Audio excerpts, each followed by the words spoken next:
I said it must be, cause the nigga got dough. Extraordinary swag in the mouth full of gold. Yo, what's up, everybody? We're back at it like mathematics. Welcome to Unscripted Hip Hop. It's been a minute. Holiday season was rolling around. Happy New Year's to all the viewers out there, my subscribers. It's been a minute since I put out a video. Been pretty busy. But here we are back at the grind once again. Unscripted Hip Hop coming with the livest reviews. And thank you all for tuning in today. And we have a new review on deck. We are reviewing A$AP Rocky's Long.Live.A, his first debut album. A lot of hype around A$AP, man. A$AP Rocky, part of the A$AP mob out of Harlem, New York. Really interesting MC. Been in the media for, his, fashion sense. Dude was, it was like he was on BET and he wore like what he called a long shirt. But in my opinion looked like a dress. But I digress. That's not what we're here to talk about. We're here to talk about the music. So, Long Live A$AP.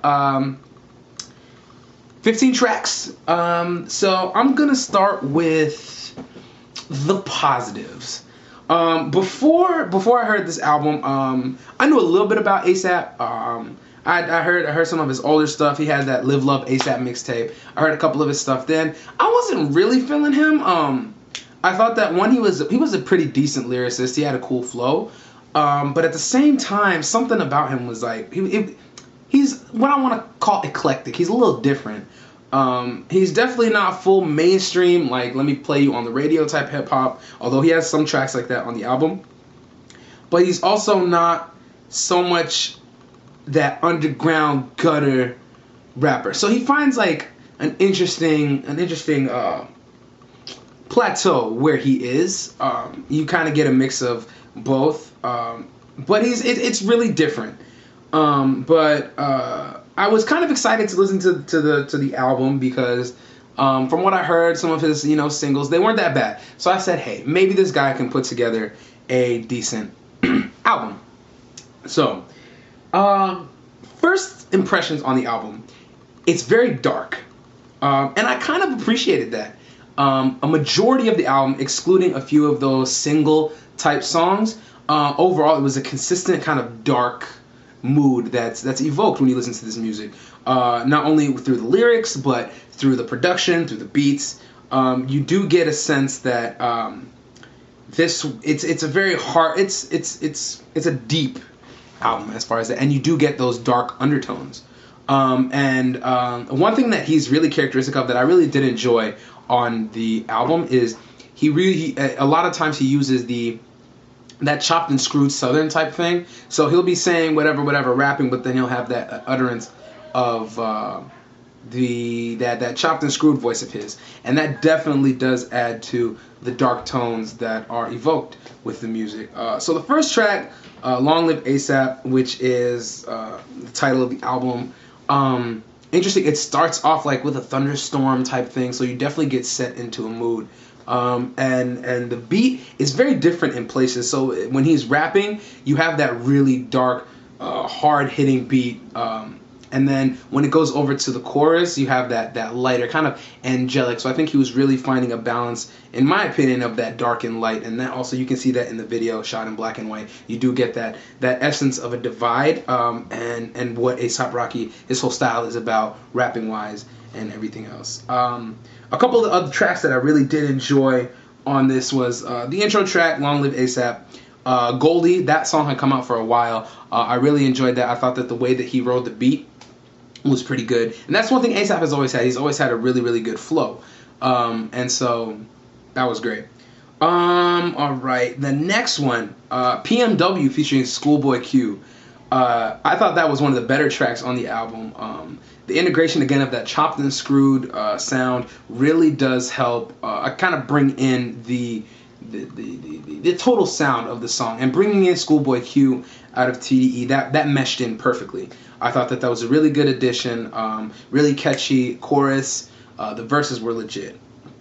And then after that, there's like a block of songs that I don't really get, or I didn't really enjoy, like Level, Hell, and Pain. I thought that those were a little bit too eccentric for my taste. But then again, if you like A$AP Rocky and you like when he does that kind of far-fetched type thing, then you will enjoy. You probably will enjoy those. I personally did it. I thought the song with Santa Gold.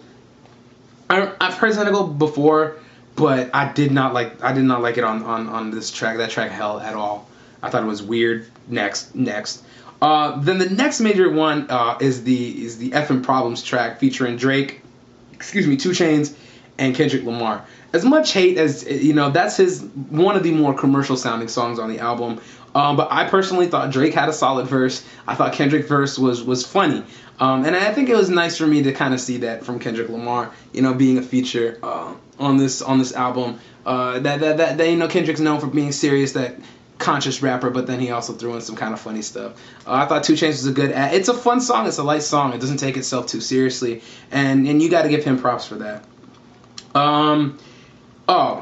The people were always like, oh my god, he's about to have Skrillex on the album. The track was Skrillex, Wild for the Night.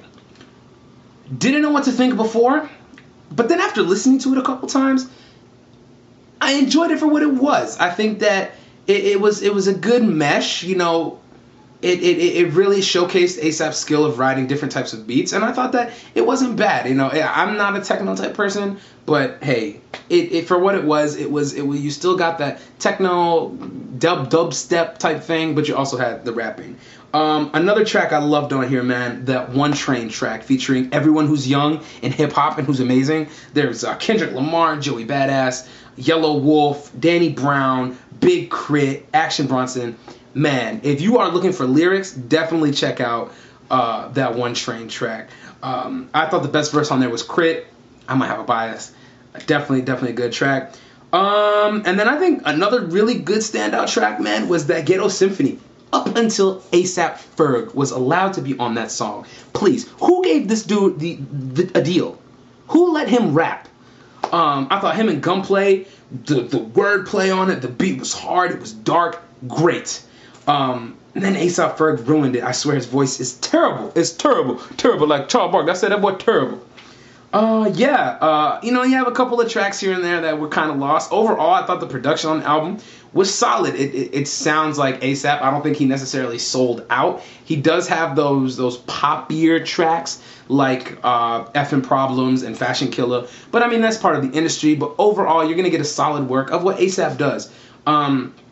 So for real hardcore hip hop fans, there's a couple tracks that you'll like. Check out that One Train. Check out, Ghetto Symphony, Goldie, PMW. But then also you have those weirder tracks from A$AP that are kind of his style, him kind of forging his own lane.